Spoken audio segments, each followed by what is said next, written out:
Greetings and welcome back to our channel. Here we cover everything related to pop culture, and today we're excited to explore the fascinating world of Stranger Things. As you may already know, this popular Netflix series has captured the hearts of viewers worldwide. With the fourth season just around the corner, we wanted to take a moment to reflect on how the show has evolved over time. Join us as we discuss 10 significant changes that have occurred in the series and share our insights on each. We encourage you to engage with us by liking, commenting, and subscribing to our channel to keep updated with our latest content. Plus, don't miss out on our special bonus segment towards the end of the video, so grab your popcorn and get ready for an informative and entertaining discussion. Unchallenged tropes. First up, let's talk about the show's problematic tropes that have gone unchallenged. While Stranger Things is celebrated for its ability to subvert classic 1980s cinema and television tropes, there are some that it hasn't quite gotten right. One example is the jailbait trope in the subplot with Karen Wheeler and the other Hawkins mothers lusting after Billy Hargrove. It's uncomfortable to watch and isn't called out in the show. This is an unfortunate misstep, but we hope that the show's writers will learn from it and do better in the future. Subverting expectations. Despite the problematic tropes, Stranger Things does manage to subvert expectations for the most part. It's refreshing to see a show that takes the time to build its characters and not rely solely on plot twists to keep viewers engaged.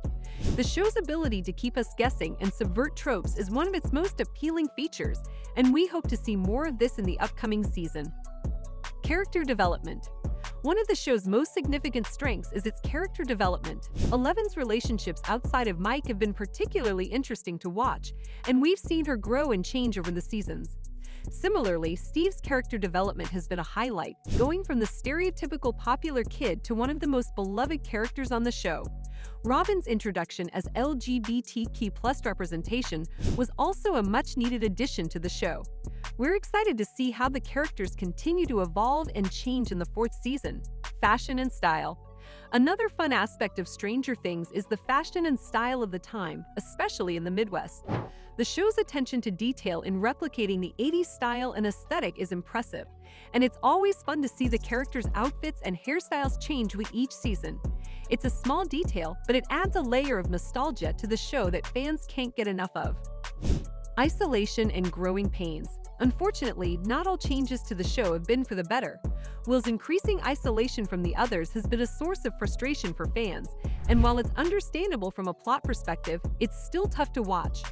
Mike's smug, annoying growing pains have also been a low point for the show. We hope that the upcoming season will find a way to bring these characters back into the fold and give them more meaningful storylines. Hopper's change in personality. Lastly, we have Hopper's slight change in personality. While we love Hopper as a character, his recent gruffness and outbursts have been a bit off-putting. We understand that the character is going through a tough time, but it's hard to watch him treat those around him poorly. We hope that the upcoming season will find a way to bring back the lovable Hopper that we know and love. The Upside Down's role. The Upside Down has been an integral part of Stranger Things since the first season. However, its role in the show has evolved over time. In Season 1, it was an unknown and mysterious entity that represented the unknown, the fear of the dark, and the unseen dangers lurking in the shadows. In Season 2, the Upside Down became a more tangible threat, and we learned more about its origins and how it connects to the real world. Season 3 saw the Upside Down take a backseat to the Mind Flayer, who used it as a tool to invade Hawkins. While the Upside Down is still a significant presence in the show, its role has shifted and its mystery has been somewhat resolved.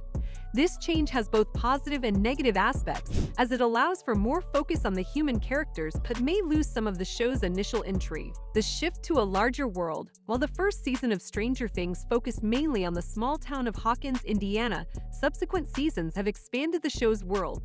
Season 2 introduced us to Callie and her band of misfits in Chicago, while Season 3 took us to a shopping mall, a secret Russian lab, and even the Soviet Union. While some fans appreciate the expanded scope of the show, others feel that it has lost some of its charm and coziness. The shift to a larger world also allows for more possibilities and potential storylines, but it risks losing some of the show's original focus on the small town and its inhabitants. The tone of the show. Stranger Things has always had a mix of horror, sci-fi, and nostalgia, but the balance of these elements has shifted over time.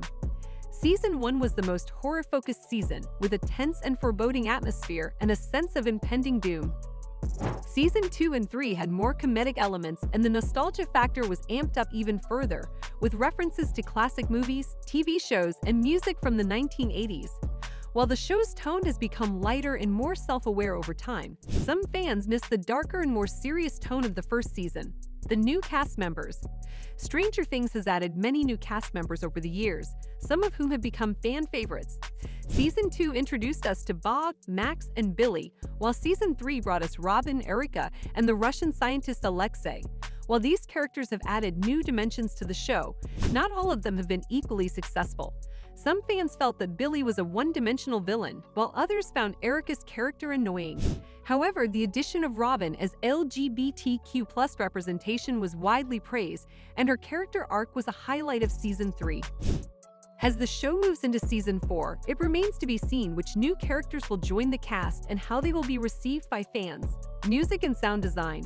Another element that has evolved over the seasons of Stranger Things is its music and sound design. The show's creators, the Duffer Brothers, have always been clear about their love of 80s pop culture, and this is evident in the music choices for the show. The opening theme, composed by Kyle Dixon and Michael Stein of the band Survive, sets the tone for the series with its eerie synth sounds and pulsing beat. Season 1's music featured a mix of classic 80s hits like Should I Stay or Should I Go by The Clash and Atmosphere by Joy Division, as well as original music by Dixon and Stein. The use of music in Season 1 was particularly effective, as it helped to create a sense of nostalgia for the time period and underscored the show's themes of horror and suspense. In subsequent seasons, the show continued to feature 80s hits, but also included more obscure songs that fit with the mood and tone of the scenes. For example, Season 2's use of Devo's That's Good in the scene where Steve and Dustin clean up after their fight with the Demodogs was a perfect choice, as it underscored the comedic tone of the scene and added to the fun of seeing these two characters team up. Sound design is another area where Stranger Things shines. From the ominous sounds of the Demogorgon to the crackle of the Upside Down, the show's sound effects helped to create a sense of unease and tension. In Season 3, the sound design took on a new importance with the addition of the Mind Flayer's sounds. The use of distorted voices and otherworldly noises added to the sense of dread and made the Mind Flayer a more menacing presence.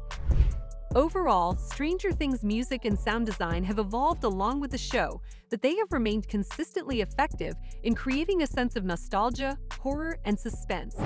We're excited to see what music and sounds will be used in the upcoming season and how they will help to enhance the show's themes and atmosphere. And there you have it, 10 ways that Stranger Things has evolved over the years. While some changes have been for the better, others have been more divisive.